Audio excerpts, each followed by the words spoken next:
मैं अभी आपके सामने हमारे सर्वोच्च न्यायालय के न्यायाधीश सरन्यायाधीश धनंजय चंद्रचूड़ और न्यायाधीश भूषण गवई इनका बयान और रशिया में चल रही ब्रिक्स परिषद, इसी संदर्भ में आपसे मैं रूबरू होने जा रहा हूँ। अभी हमारे सर्वोच्च न्यायालय के सरन्यायाधीश इन्होंने उनके मुलगांव जहाँ के उनका जन्म हुआ है वो कनेरसर में, पुणे ज़िले के कनेरसर में उन्होंने भेंट दी। वहाँ उनका सत्कार भी किया गया है। उस सत्कार समारोह में सरन्यायाधीश चंद्रचूड़ बोल रहे थे, अयोध्या राम जन्मभूमि प्रकरण पर अयोध्या, ये बड़ा इम्पोर्टेंट वर्ड है, अयोध्या राम जन्मभूमि प्रकरण पर सैकड़ों वर्ष से निर्णय देना संभव नहीं हो पाया। यानी सैकड़ों वर्षों से राम जन्मभूमि पर निर्णय देना संभव नहीं हो पाया। जब वो केस हमारे बेंच में आई, तब उस 3 माह से वो सोच रहे थे निर्णय देने के बारे में। उस केस पर रास्ता नहीं निकल रहा था। आखिर भगवान की पूजा करने के बाद उन्हें रास्ता मिल गया है।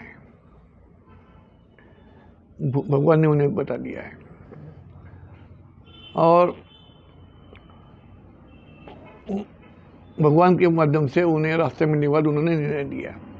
यानी जो भी निर्णय दिया है वो संविधान के दायरे में नहीं करे। उनका जो निर्णय संविधान के दायरे में नहीं होता है, भगवान के दायरे में होता है। यानी संवैधानिक जो बातें होती है हमारे लिए बहुत मायने रखता है। चलो, ये जो बातें सुनकर मैं पिछले 2-3 दिन से इस विषय में लिखने की सोच रहा था। उसी बीच सर्वोच्च न्यायालय के माजी न्यायाधीश मार्कंडेय काटजू, इनका एक बयान भी मेरे सामने आ गया। बड़ा कठिन, यानी चंद्रचूड़ के विरोध में जो बयान दिया उन्होंने, उनके उस भगवान ने दिया ये क्या जो बोला, तो मार्कंडेय काटजू जो सर्वोच्च न्यायालय के वो माजी न्यायाधीश रहे हैं, उनका बयान आया। उन्होंने चंद्रचूड़ के इस बयान को बकवास और झूठा बताया। उन्होंने क्या बताया? चंद्रचूड़ के इस बयान को बकवास और झूठा बताया। और हमें ये समझना होगा कि अयोध्या राम जन्मभूमि प्रकरण पर सरन्यायाधीश, तत्कालीन सरन्यायाधीश रंजन गोगोई, इनकी अध्यक्षता की खंडपीठ में शरद बोबड़े, अशोक भूषण, धनंजय चंद्रचूड़, एस अब्दुल नजीर, ये 4 न्यायाधीश, यानी टोटल 5 न्यायाधीश की वो बेंच थी। उसमें जो धनंजय चंद्रचूड़ वो जूनियर थे, एक न्यायाधीश भी थे। और सबसे बड़ा ये जो फैसला आया है, ये बड़ा मूर्खतापूर्ण, बिना प्राइमा फेसी और देश की गरिमा गिराने वाला है। वो फैसला नवंबर 2019 में आया है। वो फैसला यानी नरेंद्र मोदी काल में आया है। वो दिन कभी भुलाया नहीं जा सकता है, क्योंकि जो उस खंडपीठ में जो 5 जज थे, किसी ने भी उस निर्णय यानी उस संदर्भ में विरोधी भूमिका नहीं रखी। इससे दुख की बात और क्या हो सकती है। अभी हम 1919 का कालखंड देखते हैं। अंग्रेजों का काल था, तब ब्राह्मण न्यायाधीश बनने पर बंदी लाई गई थी। अब क्यों लाई गई थी?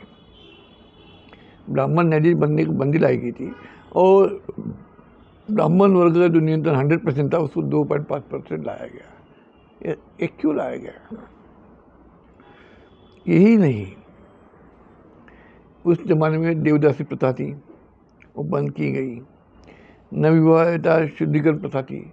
नवविवाहितों को जमींदार के यहाँ सोने के लिए आता पड़ता था पहली रात, वो प्रथा उन्होंने बंद की। गंगादान प्रथा, जब बच्चों को दान दिया जाता था, मागासुर के बच्चों को, वो प्रथा बंद किया गया।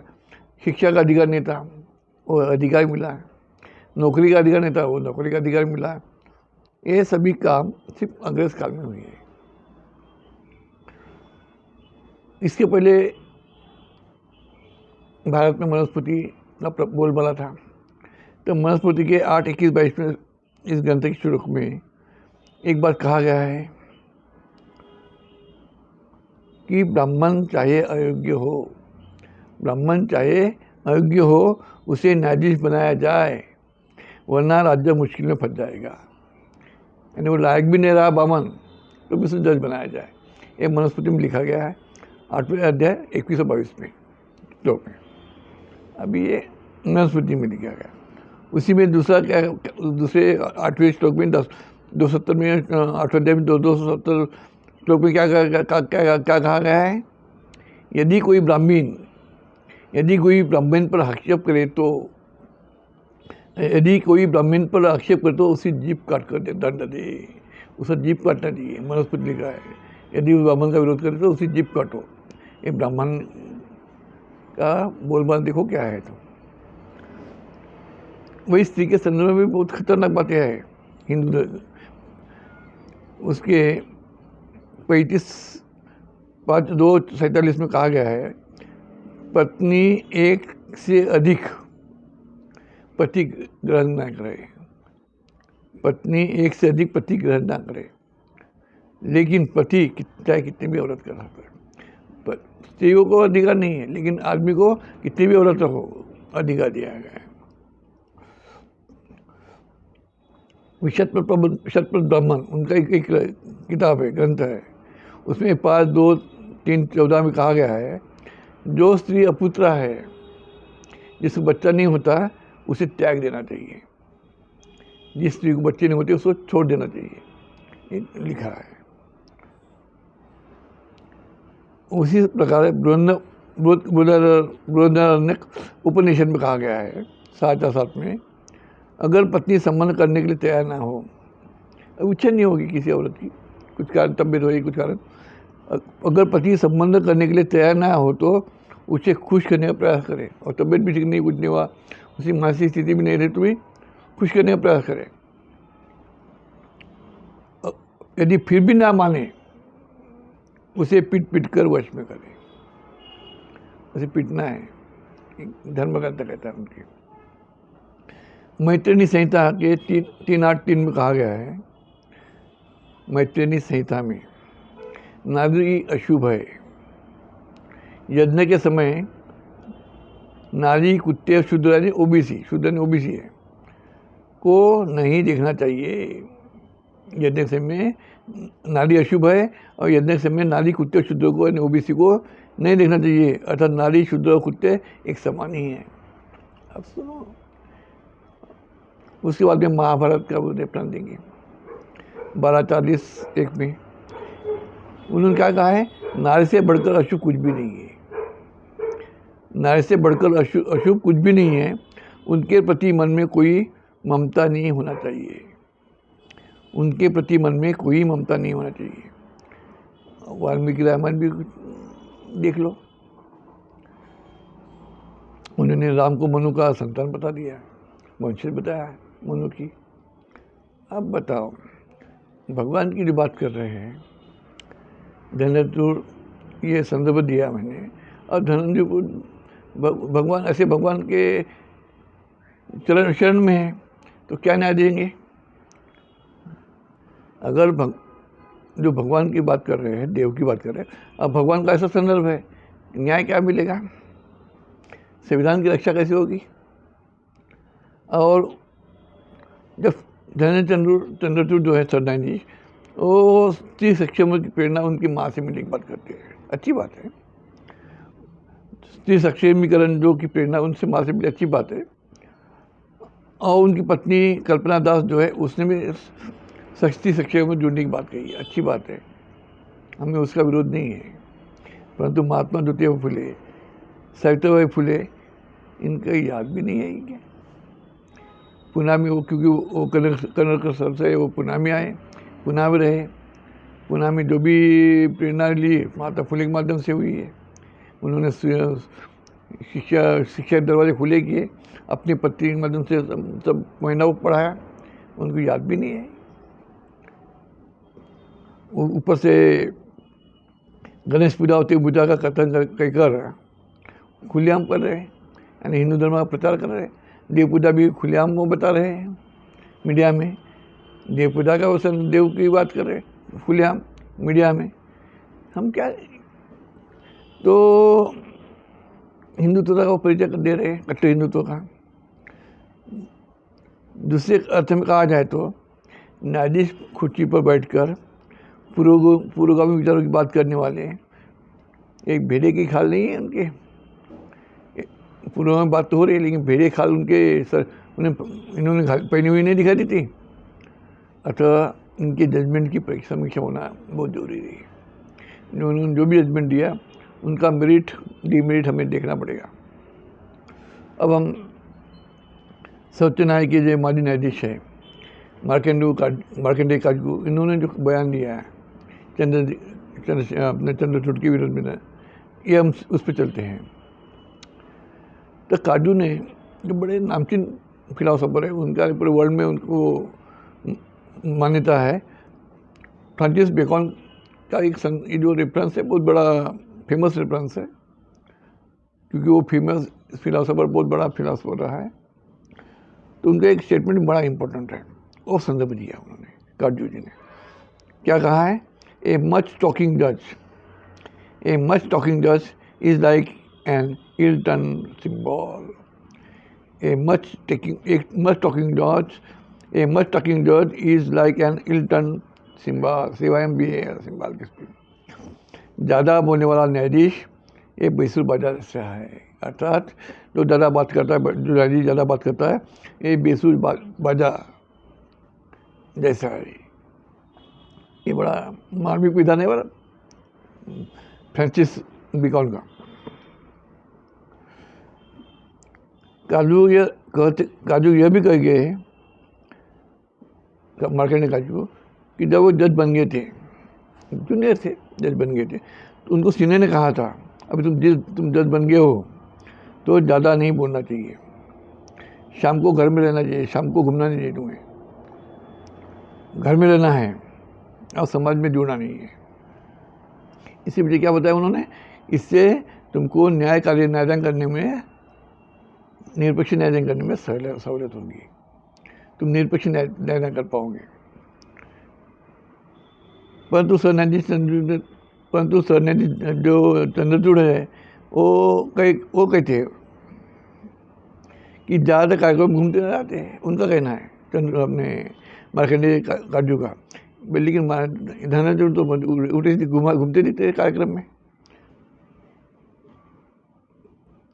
अयोध्या राम जन्म प्रकरण का जो निर्णय जो बात किया उन्होंने, उसका बेईमानी फैसला गया है, वो बेईमानी फैसला बना है, उसका कोई आर्कोलॉजिकल संदर्भ नहीं है। उस प्रकरण पे कोई भी आर्कोलॉजिकल संदर्भ नहीं दिखाई पड़ता। अब उसी जजमेंट में एक वर्ड है, डिमोलिशन ऑफ बाबरी मस्जिद वाज ए क्राइम। जब डिमोलिशन एक क्राइम हुए तो राम जन्मभूमि का जो जजमेंट है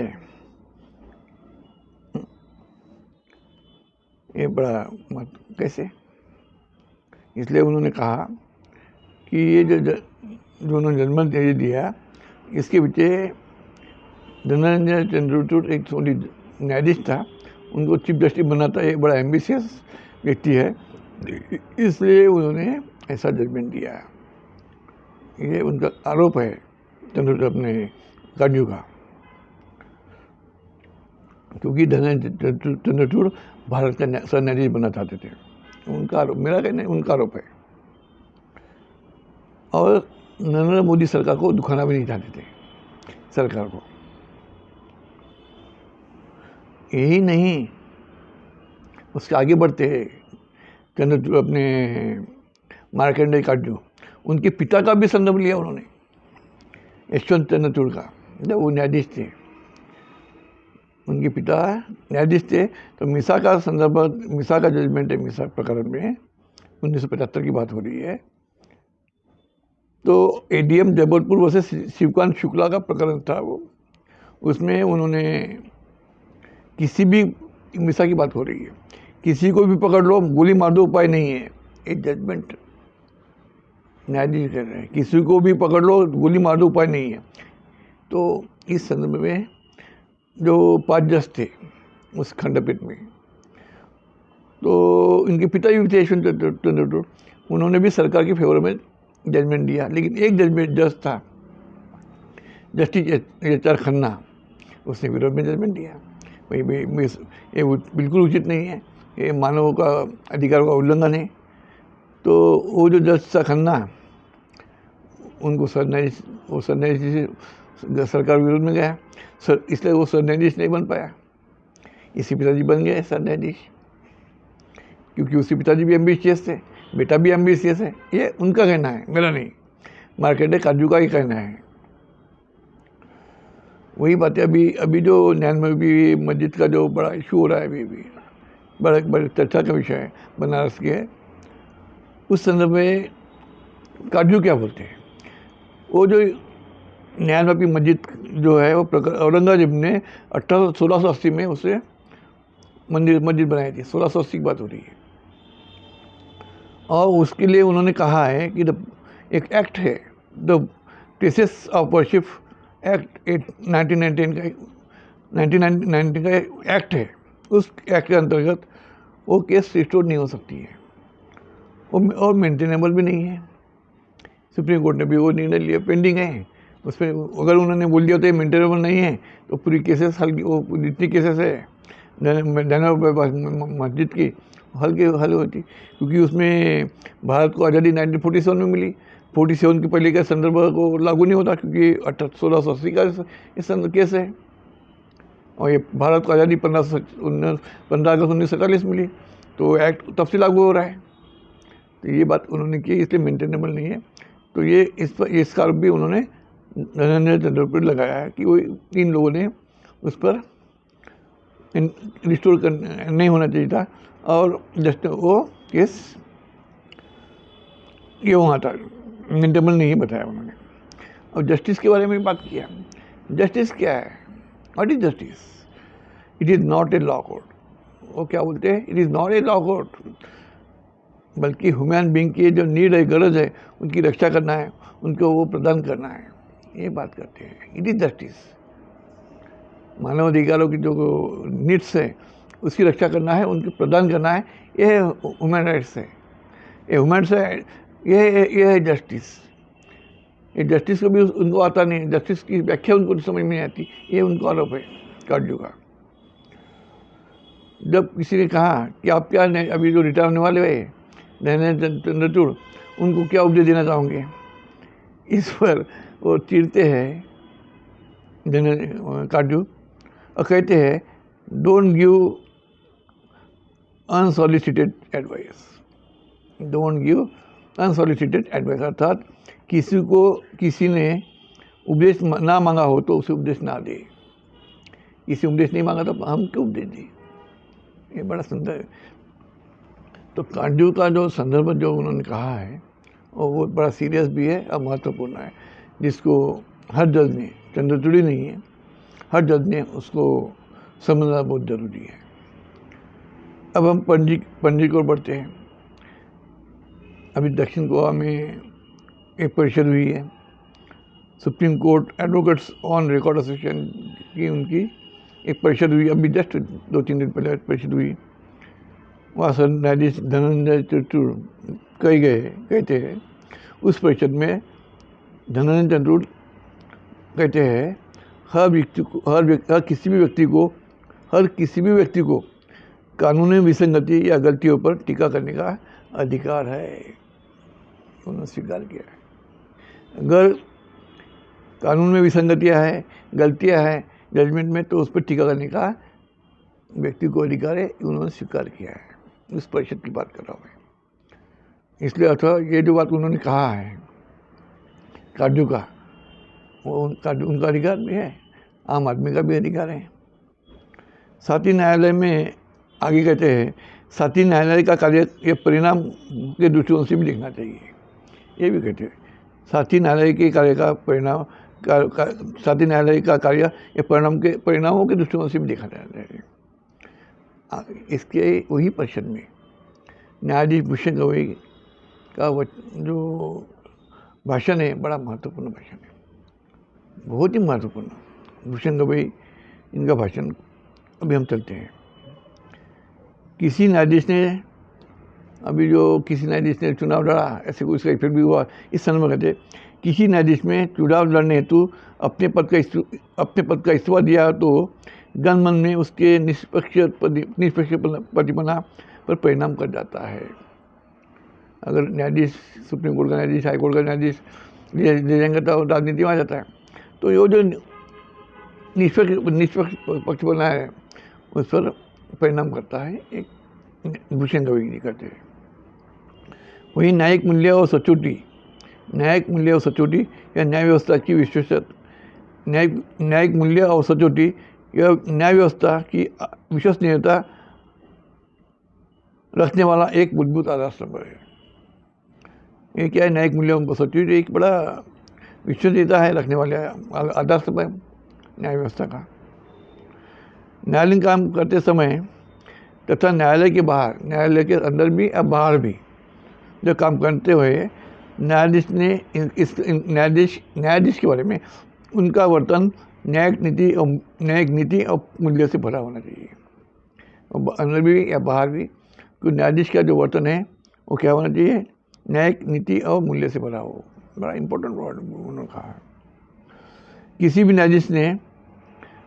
न्यायाधीश ने राजकीय व्यक्ति, प्रशासकीय अधिकारी इनकी प्रशंसा नहीं करनी चाहिए, इससे बचना चाहिए। इससे जनता का विश्वास है और जनता के विश्वास में संदेह पैदा होता है। अगर जनता का न्यायपालिका पर विश्वास हट गया, अगर आम जनता का न्यायपालिका पर से विश्वास हट गया, तब जनता न्यायालय के बाहर न्याय मिलाने का प्रयास करेंगे। ये चिंता जताई उन्होंने कि अगर हमने न्यायालय से जनता का विश्वास हटा तो अच्छी बात नहीं है।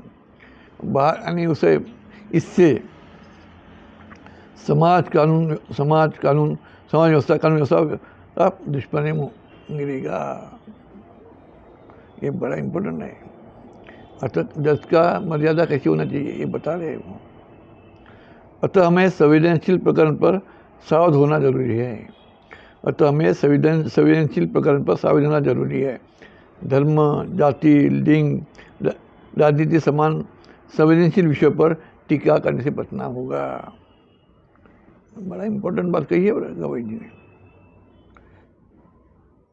यही नहीं, उन्होंने अमेरिका का एग्जाम्पल दिया। वहाँ के सुप्रीम कोर्ट के जज है, उसने अध्यक्षीय उम्मीदवार पर टीका की थी। आखिर उन्हें उस अमेरिका के जज को माफ़ी मांगनी पड़ी। ये भी संदर्भ दे गए भूषण गवई जी। तो भूषण गवई जी का जो भाषण है, जिन्होंने जिस बिंदु पर प्रकाश डाला है, न्याय व्यवस्था का जिस बिंदु पर प्रकाश डाला है, वो बिंदु बहुत महत्वपूर्ण है। ये सभी जजों के लिए बहुत महत्वपूर्ण है। अभी क्या हो रहा है?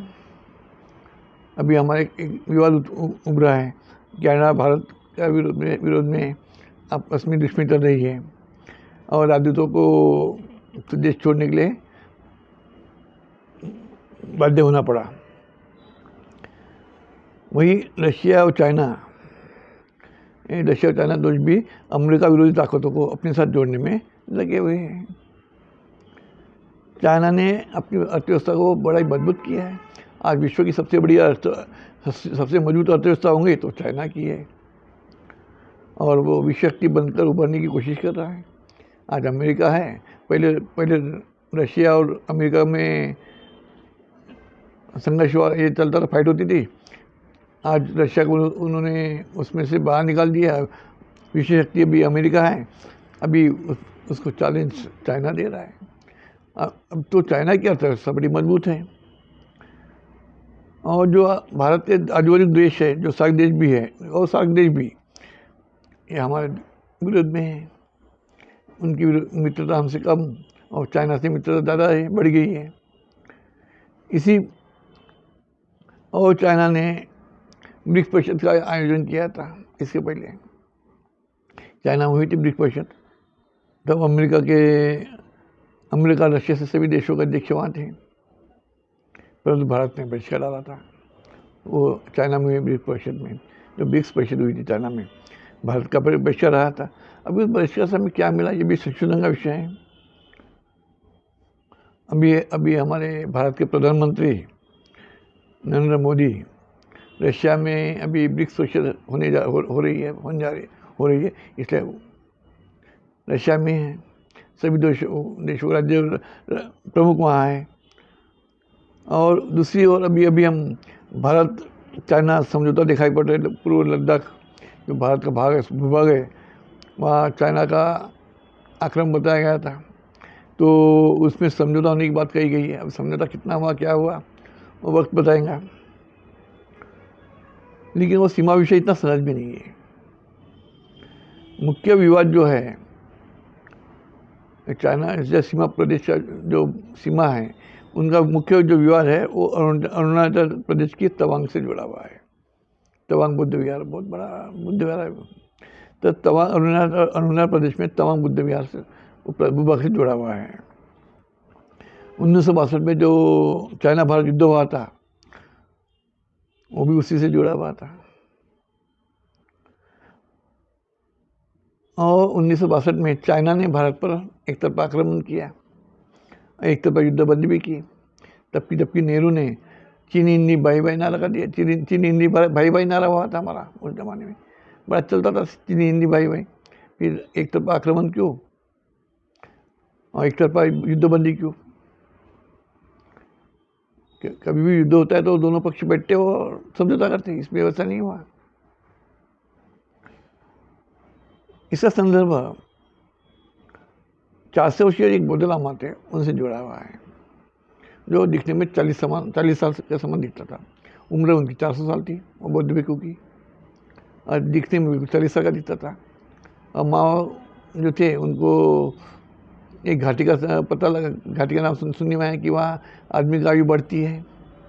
वो मेरा लेख प्रकाश हुआ है वो। तो उन्होंने वो लामा को पकड़ा था। बाद में वो लामा को बहुत टॉर्चर किया, वो फिर भी उसने जवाब नहीं दिया। वो भारत आ गया फिर छोड़ने के बाद में तवांग प्रदेश के।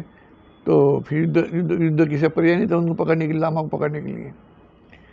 तो लामा पकड़ने में युद्ध घोषित किया, युद्ध हुआ एक तरफा।